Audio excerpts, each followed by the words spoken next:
Back. The new year is underway and many of us have some sort of a money-related resolution. If you're in debt, you are not alone, it turns out. Yeah, get in line. Yeah, Coleman is here from the BBB to give us some tips on how to get your finances in order for 2020. Apparently, it's just bad across the country. Well, I mean, if you pay attention to any of the political things that are going on, the debates, one of the big things is student loan debt and just debt in general, whether it's mortgage debt or student loans.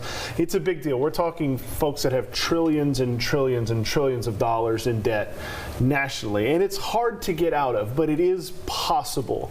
And so we just try to provide some folks some ideas on how maybe they can minimize their debt, and if you're really lucky, you can get out of debt totally, but it is not easy and it takes dedication to get there. So I mean, it took a while to get in debt, it takes a while to get out of debt, so it is a real problem. Yeah, it's not an overnight situation, but I mean, what's the most important thing to keep in mind as we're trying to? The most important thing to us is it's not going to happen overnight. Unless you fall into a bunch of money right now, and we hope you do, you're likely not going to get out of tens of thousands of dollars or more of debt immediately. So a couple of things that you can do to look at getting out of debt is consider transferring balances on your credit cards. This is allowed, but you want to check with your credit cards to make sure it's possible. Get away from the high interest, transfer your balance to the low interest. It makes it a little bit easier to pay off. So if you can do that, that's something you want to look into. Number two, don't fall for scams. Don't needlessly give away your money,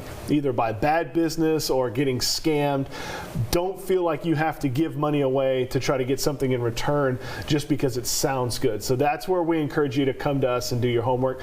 Take advantage of free tools, not only through BBB, but through credit companies, credit card companies, any kind of financial firms that offer free tools and advice on how to get in and out of debt easily. Take advantage of them. Listen to people.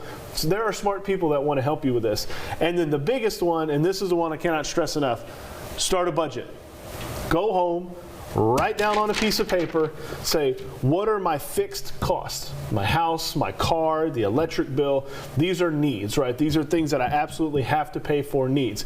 Then make another column that says, these are the things I spend money on that I want. And differentiate between needing and wanting, and go through and cross off the wants that you absolutely do not need. Free yourself up some money. Maybe you can make an extra payment on that credit card. You don't have to pay once a month. Go through and I don't really need this. Hey, I freed up another $50, $100, $200.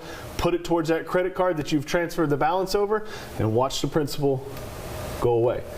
But you have to stick to it. There's no point in putting a budget together if you're immediately going to do exactly what you said you weren't going to do. So make that budget and stick to it. And you can watch those amounts go down. All right, Coleman, thanks for helping us be money smart Stick this year. to the budget. He has a point. Thank you.